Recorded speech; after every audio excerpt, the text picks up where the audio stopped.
नमस्कार दोस्तों, क्या सच में बीएसएनएल डे बाय डे और उसकी सर्विस डाई हो रही है? क्योंकि एक छोटी सी प्रॉब्लम थी और उस छोटी से अपडेट को बीएसएनएल को लाने में सालों लग गए और वो सर्विस कुछ महीने चलने के बाद बंद हो गई। लाइक बीएसएनएल की वाईफाई कॉलिंग सर्विस ये अराउंड 10-15 दिन से बंद है, बट मुझे लगा कि कुछ इंटरनल प्रॉब्लम होगी, शायद जो बीएसएनएल है या उसकी टीम है उसे फिक्स करने पे लगी होगी। But finally I am realized कि नहीं चल रही है और इसे एक्सप्लेन करना बहुत ज़्यादा इजी है क्योंकि डायरेक्टली आप जो है वो देख सकते हैं इसमें। तो बात करी जाए तो बीएसएनएल ने बहुत शोर शराबे से कि बीएसएनएल ने अपनी वाईफाई कॉलिंग सर्विस स्टार्ट कर दी है, जहां बीएसएनएल के नेटवर्क नहीं मिलते वहां पे भी। और लेकिन ये मुझे पहले मिल रही थी, तब ऑफिशियली लॉन्च करी थी तो वो विद इन अ मंथ ये सर्विस मिलना शुरू हो गई थी।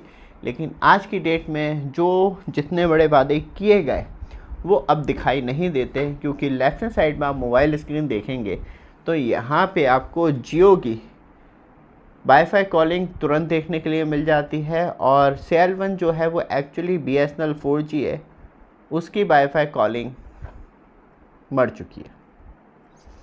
और आईफोन में एक अच्छा एक्सपीरियंस मिलता था क्योंकि तुरंत ही वाईफाई कॉलिंग मिल जाती थी।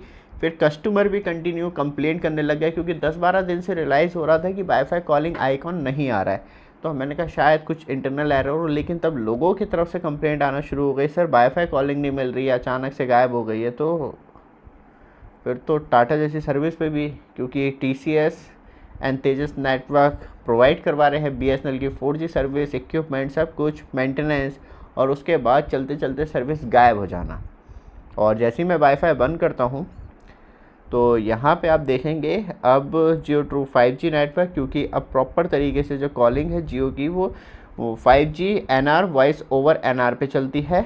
और बात करी जाए तो जो सेल वन है वो बीएसएनएल 4G है। और जैसे ही हम मूव ऑन करते हैं, क्योंकि यहाँ पे मैं मल्टीपल इंटरफेरेंस में हूँ, तो जो बीएसएनएल की सर्विस है वो मुझे अभी 3G मिल रही होगी, लेकिन उसके बावजूद भी जो voice over wifi calling facility थी तो वो हमें मिलती थी, लेकिन अब फाइनली वो पूरी तरीके से ख़त्म हो गई है। और आपने देखा कि जियो ट्रू जैसे ही मैंने वाईफाई ऑफ़ करा तो यहाँ से जो वाईफाई वाला सिग्नल है वो गायब हो गया है, जो आइकॉन था। और जैसे ही मैं वाईफाई दोबारा से कनेक्ट करता हूँ तो कितना टाइम लगता है वाईफाई कॉलिंग पे, जैसे मैंने करा तुरंत ही वाईफाई कॉलिंग आ गया। तो यहाँ पे जो कनेक्टिविटी ओवर द कॉल है वो वाईफाई फैसिलिटी पे मिलेगी, लेकिन cell one is again to गायब। एक तो आया सालों में, इंतज़ार सालों तक करवाया, कम से कम सालों तक रुक ही जाता, क्योंकि जिस तरीके से wifi facility over the voice over मिलना शुरू हो गई थी तो कहीं ना कहीं ये एक अच्छा एक्सपीरियंस हो गया था कस्टमर के तौर तरीके से बात करी जाए तो, कि हाँ नेटवर्क नहीं भी आ रहे तो एटलीस्ट कॉल आ रही है, प्राइमरी नंबर के तौर पे मैं यूज़ कर सकता हूँ। लेकिन आज की डेट में जो एक बिगेस्ट अपडेट दिया था बीएसएनएल एंड बीएसएनएल के कर्मचारियों ने और टाटा जैसी कंपनी ने सब कुछ इक्विपमेंट लगा के, वो पूरी तरीके से फेल होता हुआ दिखाई दे रहा है। और इसको कोई सुनने वाला भी नहीं है और इसकी कंप्लेंट डालने के बाद भी कोई रिप्लाई करने वाला नहीं है। फ़िलहाल मैंने अभी कंप्लेंट डाली नहीं है, अब मैं कंप्लेंट डालूंगा और देखता हूँ कि उसका रिव्यू और उसकी जांच एंड पड़ताल एंड कब तक ये ठीक हो पाता है।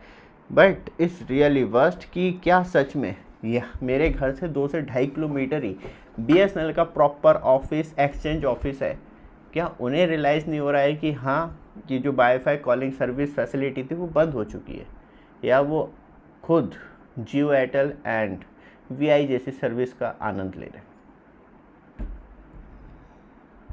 बाकी आप कमेंट में बताइए, क्योंकि ये सच में इतने शोर शराबे से लॉन्च की सर्विस अचानक से गायब हो गई और उस पर कोई चर्चा भी नहीं कर रहा।